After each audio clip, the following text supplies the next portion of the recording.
Oh, this is big. This is a dream come true for Hilo. Sometimes nature gives you enough warnings, and in this particular case, nature did. You know, even though I introduced the bill, I ended up voting against it. It happened to an unborn child. Recruiting physicians to the Big Island is not an easy fit. For those people that do commute from West Hawaii to East Hawaii and has never used Saddle Road, they should try it. Aloha, I'm David Bach, editor of the Hawaii Tribune Herald. Last year, the newspaper reported hundreds of stories that had a significant impact on the East Hawaii community. The Tribune Herald looked at all those stories and narrowed down the list to choose the 10 news events we thought were most important.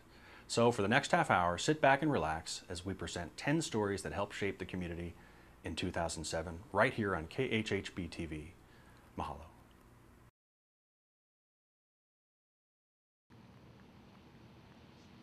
An extreme and tragic case of domestic violence stunned the Big Island in 2007. On Kamehameha Day, Cheryl Lynn Vesparas, who was 9 months pregnant at the time, got into an argument with her estranged husband, Tyrone. He allegedly stabbed her repeatedly in the abdomen as their son, Tyron, tried to intervene. Cheryl Lynn escaped the assault, but the 14-year-old teenager who was stabbed in the neck by his father soon died. She drove away and met paramedics on Highway 130 and survived the attack, but her unborn son, Matthew, died. The Hilo community was stunned for many reasons. I can almost guarantee it was because it happened to an unborn child in utero.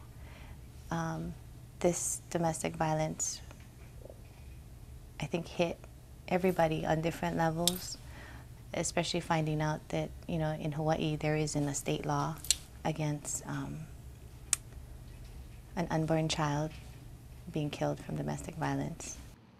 Those opposed to domestic violence came out to assist the Vesparas family. The Vesparas family, I know that we actually did more than a couple of, events where we actually signed waiving, and the whole family and the whole ohana would come out and join us. And why is it such an important story?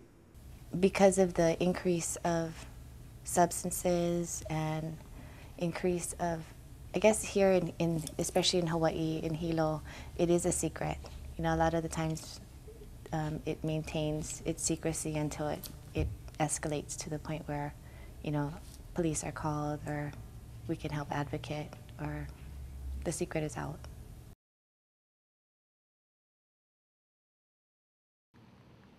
It began 60 years ago with a road created for military use, but construction and realignment of the Saddle Road continued and reached a new milestone in May with a ceremony attended by Governor Lingle, Mayor Kim, and other officials. The dedication in May was, you know, chills down the spine. This was such a significant event that, you know, like I said, this idea has been being tossed around for 20 years. It's an improvement many on the Big Island have been waiting for. Well, it'll have a huge impact because it's going to shrink the island. The time to get back and forth will be probably about a half hour less, plus we'll have a safe road without all the stops. The Chamber of Commerce sees the new and improved Saddle Road as a boon to commerce. It'll make commerce back and forth be much more reliable. In addition, the number of people that work on the other side of the island, on the west side of the island, but live here on the east side of the island, will have a much shorter route to go back and forth. It's going to make the island much more one community. It's a very, very positive thing. The co-chair of a Saddle Road task force encourages people to give it a try even before all phases are complete. And for those people that do commute from West Hawaii to East Hawaii and has never used Saddle Road, they should try it, but be careful because there's construction going on between State Park and mile marker 19, but it is a wonderful highway. We opened this segment, not a small segment because it's 6.5 miles from the Mauna Kea access road to the State Park. And the quality of the highway is so wonderful.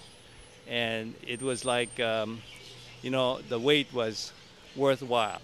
And the people that now drive on this section cannot help but feel that it is such a wonderful thing for this highway.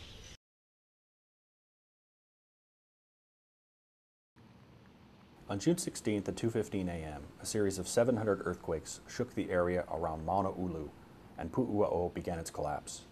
Those at the Hawaiian Volcanoes Observatory watched and waited for a new eruption. That event, the morning of Father's Day, June 17th, we were actually getting, we got a total of over 700 earthquakes. And they were coming in at a rate of about 100 per hour, a little over 100 per hour. And that's very unusual for any place, in particular Kilauea. And the location of the earthquakes was in an area where we also saw very rapid changes in ground surface tilt. So we knew that sort of pattern fit an intrusion, and a time when lava or magma is coming up towards the surface, say at prior to an eruption at the surface. But magma was definitely on the move at fairly shallow depths. At the same time, we had GPS instruments already installed on either side of this area, and they were showing that the whole area was expanding. Ultimately, in the few hours of this event, that area of the rift zone expanded a meter, about 3 feet. Those working at the park remembered the initial events. That first day on June 17th, when all the swarms of earthquakes were happening, the local community was in the park as soon as the arriving rangers were. You know, people were up here knowing something was going on, and they wanted to be up here to see it. So you've got the community as well as the visitors. Everybody's, you know, interested, curious, you know, lava chasers. I think a lot of people on the island are excited about it, so they want to know what's going on. And they're ready for any upcoming seismic events in the future. We recently we had a tabletop exercise with the rangers focusing on a summit eruption, which is what, you know, back in 1982, in that short period that they had the last summit eruption, there's 40,000 people up here in that short time. So, you know, we expect much more people than that. And so we try to be prepared.